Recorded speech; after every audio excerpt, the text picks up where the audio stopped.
Why are you supporting Joe Biden? Well, I think, to me, I look at this.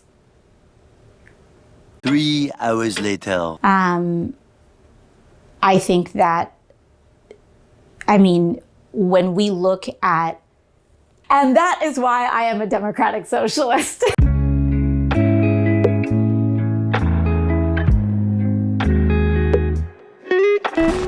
Happy New Year, everybody. I genuinely hope that 2025 is full of prosperity and health for every single person watching this video. I'm super appreciative and genuinely blown away by the amount of support you guys have shown me in the last couple of months of 2024, and I hope you keep enjoying the content all throughout 2025 and beyond.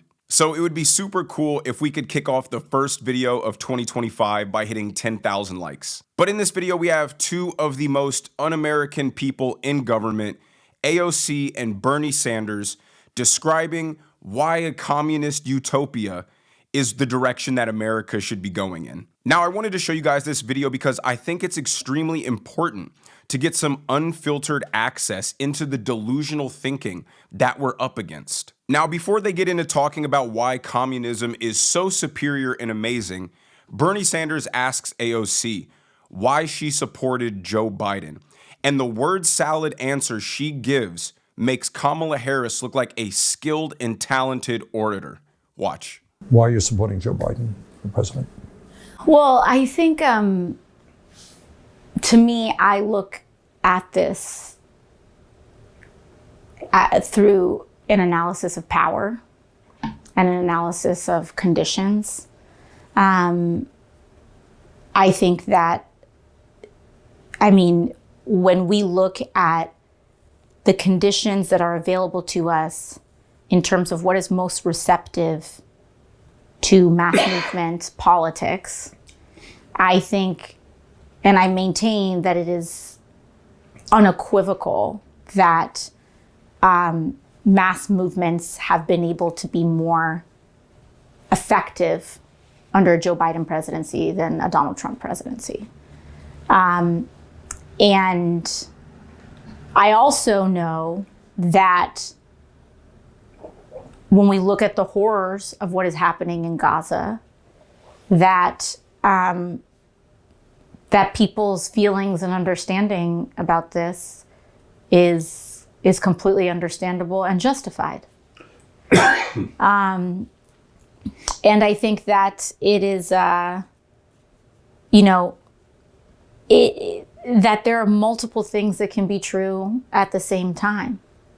What was that? It literally takes a certain skill to be able to ramble nonsensically for 2 minutes straight about absolutely nothing. That is part of the reason why the Democrat Party is in shambles, because nobody in the rank and file is allowed to even call out any of the failures of the current administration. It's like she wants to say so bad that he sucks, but she's just not allowed to. And that's why so many of these Democrat Party hacks lack a shred of authenticity, because you say that you stand for your constituents, but yet you're unable to make any criticisms of the president who ruined the lives of your constituents. So they each take turns explaining why they're democratic socialists and why socialism and communism is such a beautiful system. So we'll start with listening to what AOC has to say, and then we'll listen to Bernie. You and I are self-defined as democratic socialists. Mm-hmm. Okay. Mm-hmm. So what does that mean? What's your vision for America? What would you like to see if things worked out the way you'd like?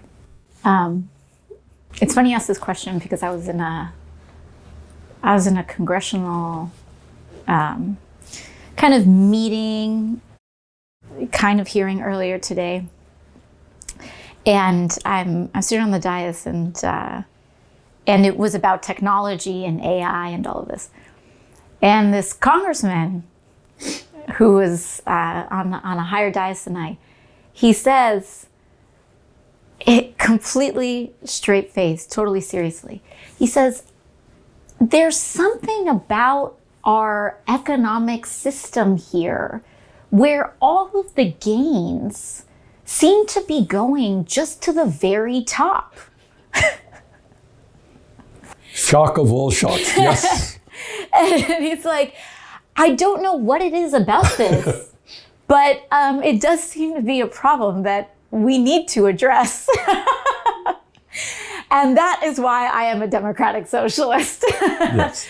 Because I believe that that the people who create value and wealth and work in our society and our economy deserve many more of the fruits of their labor, and that I believe that democracy is not just for ballot boxes, but it is for our economy. So she believes that nobody should have more than anybody else. Well, ask the people of North Korea how well that system works. It's so funny because in every single communist government, the people who are there to govern and administer this utopian vision that these communist leaders have always end up enriching themselves and elevating their lives beyond the lifestyle that they're trying to enforce upon everybody else. I always think of the movie Animal Farm, where the pigs say, all animals are equal, but some animals are more equal than others. And that is essentially communism. The government steals all your money, and they give crumbs to everybody else, and then they take the rest and they enrich themselves and control all the power. It doesn't matter how skilled people are. It doesn't matter how hard people work. It doesn't matter how talented people are. Everybody deserves the exact same equal outcome. And because not everybody can end up being rich, that means everybody then by default has to just be dirt poor. They advocate for a system where the smartest and brightest and most hardworking people push society forward, but get rewarded absolutely nothing for their labor, for their risk-taking, for their ingenuity. And you know what that does? It disincentivizes people from working hard and taking risks, and then you're all left with nothing. These people are in favor of the government taking your money at gunpoint and then dispersing it based on what AOC thinks is important. Now let's hear why Bernie Sanders supports communism and is so against the bad billionaires. The point is, living in the richest country in the history of the world, this is not some utopian fantasy. It's not. This can be done. You talk about AI. So the question, I don't know what your committee meeting was about. AI has the potential to increase productivity exponentially. Who's going to benefit from that? Is it going to continue to go to the 1% and the CEOs who are already incredibly wealthy? So, folks, what we are talking about is not fantasy. It is concrete reality. You live in a very, very wealthy society, which today has more income and wealth inequality than ever existed in the history of America. All right, that's the reality. 3 people on top, only more wealth in the bottom half of American society. You happy with that? Is that good? 60% of people living paycheck to paycheck, struggling to put food on the table. Can we do better? Of course we can do better. So instead of 60% of people living paycheck to paycheck, let's make everybody live paycheck to paycheck, because that is equality. What a great system, Bernie. Now, the income inequality discussion is always so misleading, because the more wealthy a society gets, the larger the income inequality is going to get. The poorest nations on earth are typically the most equal in terms of income. Just think about it like this. If somebody has $10,000 and another person has $1 million, and then their net worths double, well, now one person has 2 million and one person has 20,000. So the income inequality widened, but everybody got richer. You see how that works? I mean, I can totally understand how if you're in the late 19th century, you think that communism is a great idea because it's never been tried. But we're in 2025 and it's been tried several times, and it always leads to death, starvation, tyranny, hopelessness. It is a system that is predicated on force rather than freedom. So it always inevitably gets violent when people disagree with what you're trying to force them to do. They don't get a vote. They don't get a voice. They just simply have to go along with what you say. And if they don't, gulag. Now listen to AOC give a delusional take about how people that have to budget, you have to spend your money here rather than there. That is barbaric. Watch. Which is what we are contending with now. The fact that people are choosing between medicine and rent is barbarism. The fact that people are worried about whether they will be on the street every 4 weeks is barbarism. The fact that every time a person has an ache or a pain in their body and they're scared that it could either be just a sore joint or cancer, but they can't find out because they can't afford the doctor, this is barbarism. Right. And if we do not demand, and not only demand, but win unions, healthcare, wages, ending endless war, then we will condemn ourselves to barbarism. And I refuse to give up.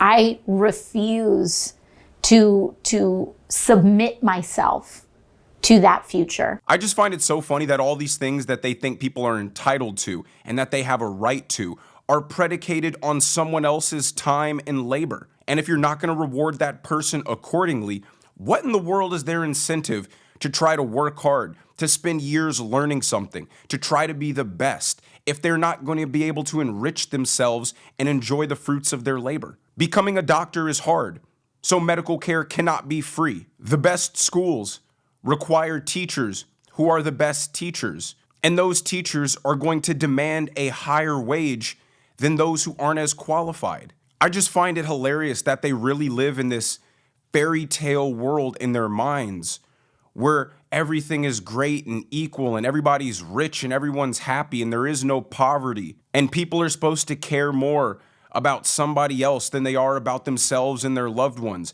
And it's just this big kumbaya, we're all happy and fun and socialism. Now, of course, this video would not be complete without a nice delusional rant about how Trump is the end of democracy.